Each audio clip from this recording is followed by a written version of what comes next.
যুক্তরাজ্যের ক্ষমতাসীন লেবার পার্টির মন্ত্রী টিউলিপ সিদ্দিক নিজে ও তার পরিবারের সদস্যদের অর্থ আত্মসাতের অভিযোগের বিষয়ে তার সাক্ষাৎকার নিয়েছেন দেশটির মন্ত্রী পরিষদ অফিসের কর্মকর্তারা। টিউলিপ সিদ্দিক যুক্তরাজ্যের সিটি মন্ত্রী। একটি পারমাণবিক বিদ্যুৎ কেন্দ্র নির্মাণ সংক্রান্ত চুক্তির মাধ্যমে টিউলিপ সিদ্দিক ও তার পরিবারের 4 সদস্য 4 বিলিয়ন পাউন্ড আত্মসাৎ করেছেন এমন অভিযোগের বিষয়ে বাংলাদেশে অনুসন্ধান চলছে।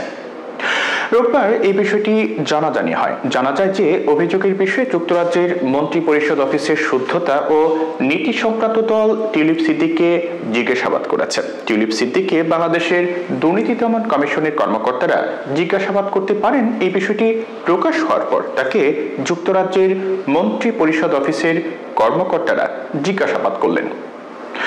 দুদক গত সপ্তাহে টিউলিপ সিদ্দিক, তার মা শেখ রেহানা ও খালা শেখ হাসিনার বিরুদ্ধে দুর্নীতির অভিযোগ অনুসন্ধান শুরু করেছে। শেখ হাসিনা বাংলাদেশের সাবেক প্রধানমন্ত্রী। তিনি 15 বছর প্রধানমন্ত্রীর পদে থাকার পর গত অগাস্টে ক্ষমতাচ্যুত হন। বাংলাদেশের হাইকোর্ট অভিযোগ অনুসন্ধানের জন্য দুদককে নির্দেশ দিয়েছে। টিউলিপ সিদ্দিক ও তার পরিবারের সদস্যরা ভুয়া কোম্পানি ও মালয়েশিয়ার একাধিক ব্যাংক হিসাবের মাধ্যমে রূপপুর পারমাণবিক বিদ্যুৎ কেন্দ্র প্রকল্প থেকে 4 বিলিয়ন পাউন্ড যুক্তরাজ্য ও যুক্তরাষ্ট্রে পাচার করেছেন বলে অভিযোগের উপর শুনানি নিয়ে হাইকোর্ট এই আদেশ দেন।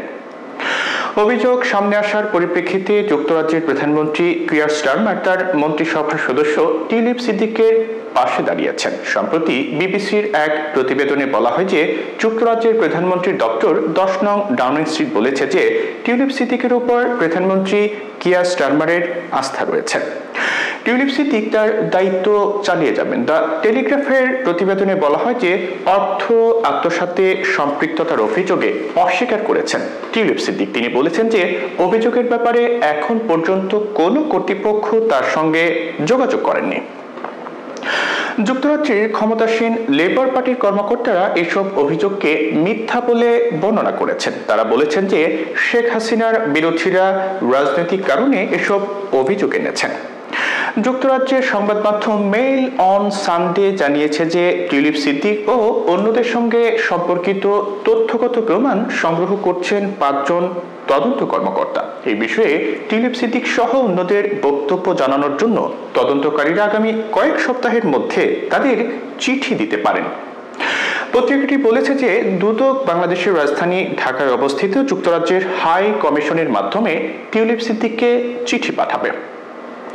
দুদকের এক কর্মকর্তা বলেছেন যে তদন্ত অনুসন্ধান পর্যায়ে রয়েছে। তদন্ত শেষ হলে আমরা সবাইকে চিঠি পাঠাবো। জবাব দেওয়ার জন্য টিউলিপ সিদ্দিককে ডাকা হবে। দুদকের মহাপরিচালক আক্তার হোসেন বলেছেন যে তারা চিঠি পাঠাবেন তা টিউলিপ সিদ্দিক ও তার পরিবারের সদস্যদের আত্মপক্ষ সমর্থনের সুযোগ দিবে। মন্ত্রী হিসেবে টিউলিপ সিদ্দিকের যেসব দায়িত্ব রয়েছে তার মধ্যে আছে যুক্তরাজ্যের আর্থিক খাতে দুর্নীতি জালিয়াতি বন্ধ করা। তিনি যদি বাংলাদেশের তদন্ত কর্মকর্তাদের সহযোগিতা না করেন তাহলে তা বাংলাদেশি কর্তৃপক্ষকে যুক্তরাজ্য সরকারের দেয়া সাম্প্রতিক প্রতিশ্রুতিকে ক্ষুণ্ণ করবে। কারণ শেখ হাসিনা সরকারের কর্মকর্তাদের চুরি করা বিপুল অর্থ পুনরুদ্ধারে সহায়তার ব্যাপারে সম্প্রতি বাংলাদেশি কর্তৃপক্ষকে প্রতিশ্রুতি দিয়েছে যুক্তরাজ্য।